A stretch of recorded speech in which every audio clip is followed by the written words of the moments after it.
Britney Spears' family is worried that she's using meth and could die like Amy Winehouse. Kevin Federline, her father, says that her family is terrified that she's using the drug from Breaking Bad. Her son Preston says, "I hope she'll listen to us before it's too late." People who thought that the end of Britney Spears' conservatorship would mean a new chapter of happiness and security for the singer have had a hard time over the past 18 months. Since November 2021, when the 13-year agreement to control her money and personal life ended, she's posted a lot of emotional, half-naked pictures on social media to show how free she is. People are worried that the 41-year-old is weak and scarred from the years when other people ran her life. They also worry that she might still be suffering from the mental health problems that led to the conservatorship in the first place. So Britney is in a very dangerous place. They say she's back on drugs, and some of her family members say she's now hooked on crystal meth, an amphetamine-based drug made famous by the hit show Breaking Bad. But after working with Britney's whole family for 9 months on a new documentary, including her parents, brother, ex-husband, and children, the situation is much more upsetting than we could have imagined. Kevin Federline, her ex-husband and the father of her 2 boys, told me, "I'm afraid she's on meth. It's very scary. She gave birth to my kids." Preston, 17, and Jaden, 16, don't want to see their mother because they saw drugs being brought into her house.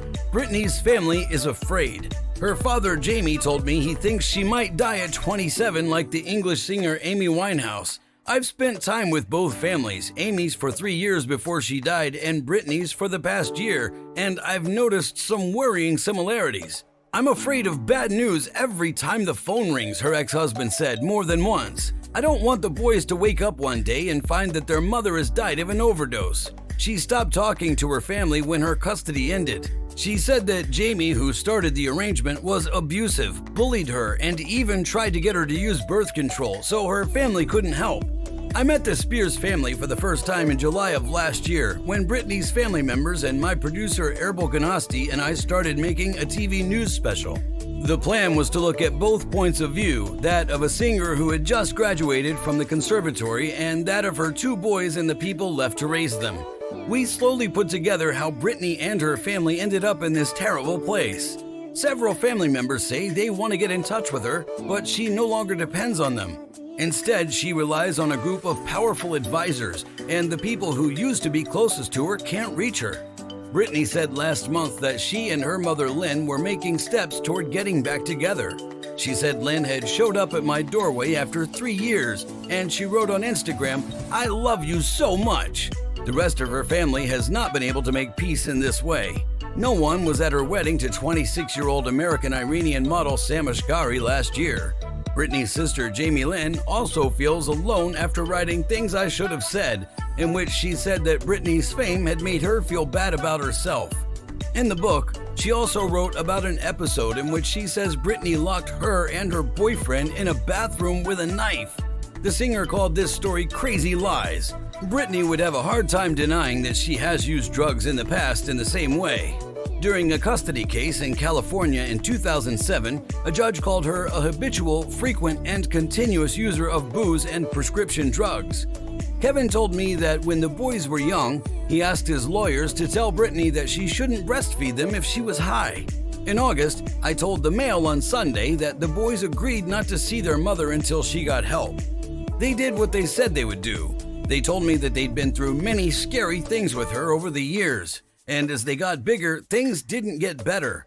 For example, they say that she kept bathing them when they were 11 and 12 years old.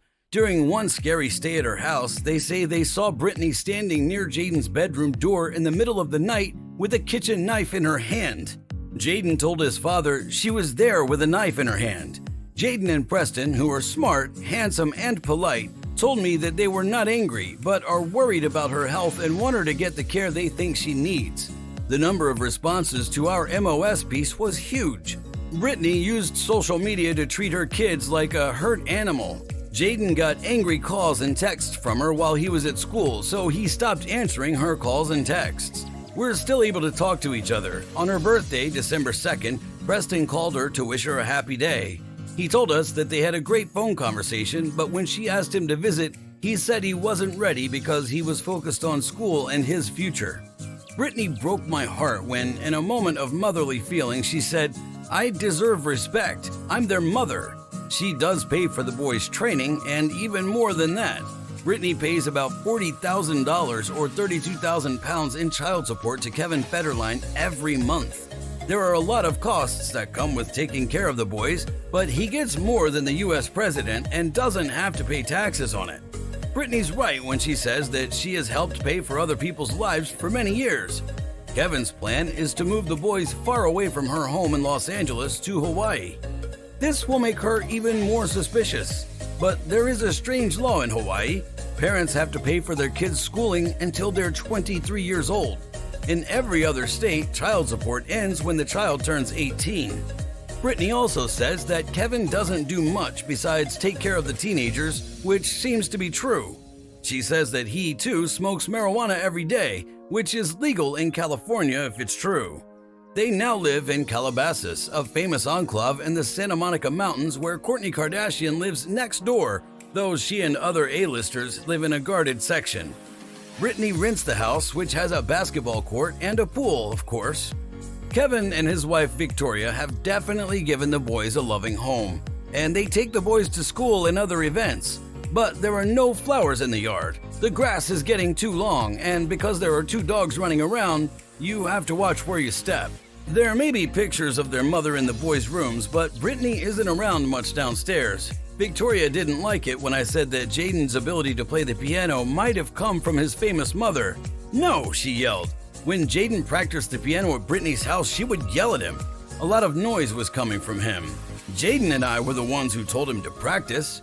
People close to Britney were counting on an intervention to take her away under medical care and take her to a safe place on Tuesday, February 7th. Sources say that Britney stopped taking the medicine that kept her mood stable and that the drug she was taking instead hyped her up and made her fly off the handle.